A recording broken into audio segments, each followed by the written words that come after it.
Bienvenidos al curso Fundamentos para aprobar el examen de ingreso a nivel superior. Estamos ya en la clase número 33 en la materia de física. No olviden suscribirse, compartirlo y darle like.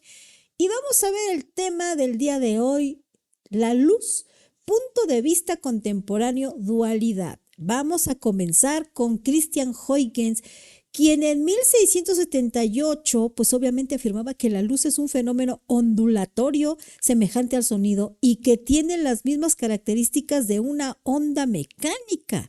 Huygens trató de explicar que una onda cualquiera se refleja y se refracta cumpliendo con las leyes de reflexión y refracción de un haz luminoso, como vemos aquí en esta luz de la vela. Pero el principio de Huygens afirmaba que cada punto de un frente de onda se puede considerar como una nueva fuente de ondas, como podemos ver aquí en la imagen. Sin embargo, Isaac Newton jamás se va a quedar atrás y en 1704 afirmaba que la luz está constituida por numerosos corpúsculos que se propagan en línea recta a gran velocidad y que al chocar con la retina produce una sensación luminosa.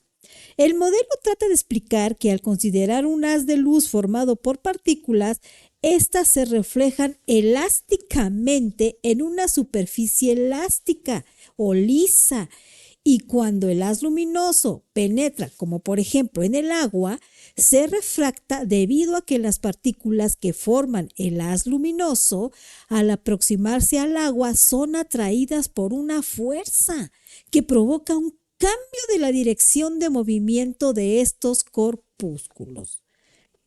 Pero hay gente que siempre dice, pues ¿a poco sí? Y entonces surgió en el siglo XIX los experimentos de Joseph John Thomson junto con Hendrik Anton Lorentz. Ellos, pues obviamente sentaron el concepto o las bases del concepto de corpúsculo de electricidad en el electrón. Esto se logró con el tubo de Crookes, que es un tubo pues de vidrio que está al vacío, por el cual circulan una serie de gases que pues al aplicarles electricidad adquieren fluorescencia, es decir, esta parte verde pues es fluorescente. Y obviamente pues son rayos catódicos que consisten en electrones en movimiento, por lo que se descubrió la presencia de electrones en los átomos. Ahora bien, un esquema de este tubo pues es el que se muestra en esta imagen, donde pues se calienta el cátodo con alto voltaje para extraer o excitar el gas que tiene el tubo adentro y se puedan ver los electrones de los átomos de estos gases. Finalmente, pues obviamente en 1900 se completó pues este ciclo cuando una ley formulada sobre la radiación del cuerpo negro fue establecida después de Max Planck. Este científico postuló que una fuente de luz no puede emitir continuamente radiación, sino que lo hace en cantidades iguales y además finitas, llamadas quantum, es decir, por paquetitos. Eso es lo que significa quantum, un paquete de luz. Y esta imagen, pues obviamente me muestra lo que es un cuerpo negro, que no es otra cosa más que un objeto hueco pintado de negro o de color negro, por el cual tiene un orificio muy pequeñito en el cual entra radiación de cualquier tipo. Puede ser luz o puede ser una planta o puede ser una luz ultravioleta, etcétera. Y esta luz pues obviamente se refleja en las paredes internas de este cuerpo, de tal manera que lo van calentando, y dependiendo de la temperatura de este cuerpo me va a generar o va a emitir un color. En este caso, la temperatura se mide en grados Kelvin. Si estamos en el azul, pues eso significa que está a 7000 grados Kelvin. Si está en rojo, por ejemplo, estaría a 4000 grados Kelvin. Obviamente, en 1923, este dilema corpuscular ondulatorio pues se perfiló de nuevo cuando Arthur Compton descubrió que los rayos X pues tienen momento, es decir, ímpetu, movimiento, así como energía. Por ende, la luz parecía tener dos series distintas de propiedades que estaban pues en conflicto entre sí. Obviamente, pues este conflicto que se presentaba, pues generaba muchos problemas. Y finalmente, en 1924, Luis de Broglie sugería que ya que la luz tenía mucho de corpuscular, pues obviamente se podía esperar que las partículas, en particular los electrones, por la simetría de su naturaleza, mostraran propiedades ondulatorias como se muestra en esta imagen.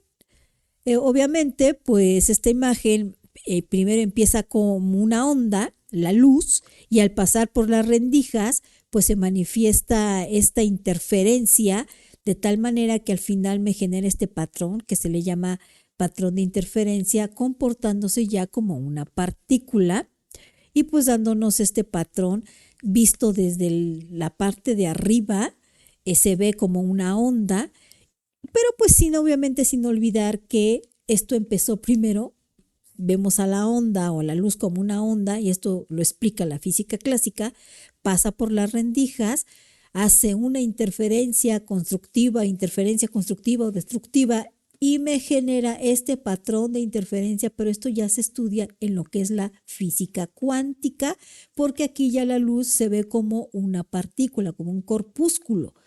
Pero en 1927, las ideas de Thomson o de Broglie y de Thomson, el padre, pues fueron obviamente verificadas por el hijo ahora, que es George Piaget Thomson, pero también junto con Clinton Joseph Davison y también con la colaboración de Lester Gilbert Germer.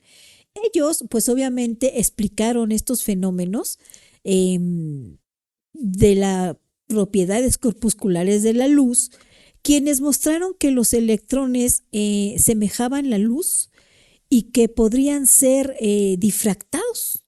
Obviamente, pues esta difracción no mostraba lo que es el efecto fotoeléctrico. El efecto fotoeléctrico, pues hay que recordar que es la emisión de electrones por un material al incidir sobre él una radiación electromagnética o luz visible o ultravioleta, porque es muy penetrante, ¿no? Y pues obviamente al hacer esto, los fotones transmiten energía a los electrones y estos se desprenden, como se puede ver aquí en la imagen. Y pues estos experimentos pues presentaban evidencia concluyente de la naturaleza ondulatoria de las partículas. Sin embargo, los fotones como los electrones pues exhiben características corpusculares y ondulatorias, ¿no? Al mismo tiempo, sin poder distinguirlas. Esto pues entra obviamente en conflicto nuevamente porque la partícula y la onda pues ahí están, pero no se ven, pero sí, pero no. Pero esto tampoco nos muestra el por qué los electrones no pueden viajar a la velocidad de la luz. Sí, usted, no, pero es que la electricidad y que la velocidad de la luz, no.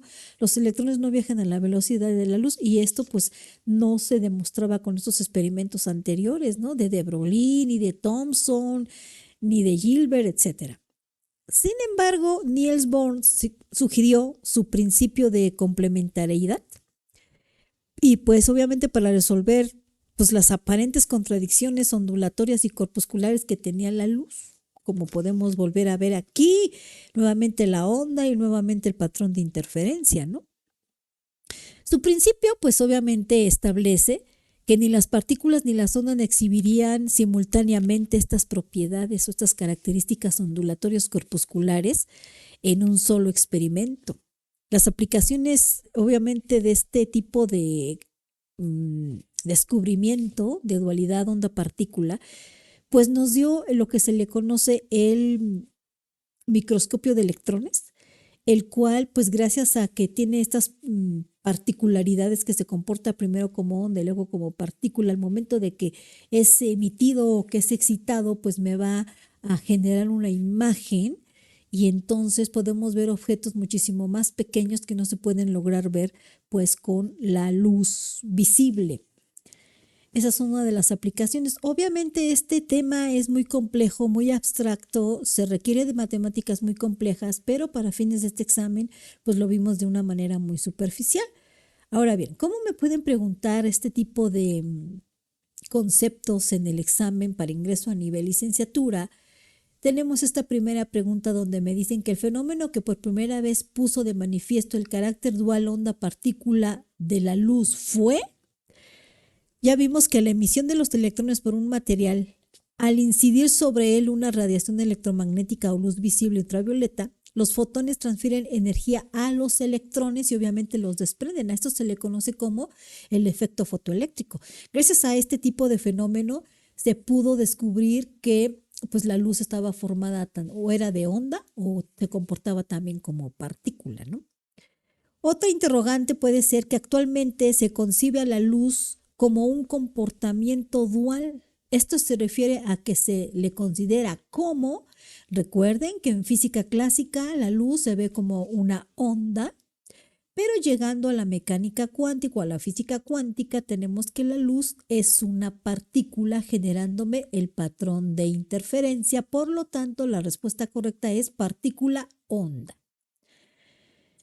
Finalmente, Newton consideró que la luz, recuerden que Newton pensaba que la luz estaba formada por pequeños corpúsculos y era una corriente. Entonces, una corriente de partículas materiales pues era emitida por una fuente luminosa, que eso fue lo que llegó Newton. Por lo tanto, la respuesta correcta es el inciso C.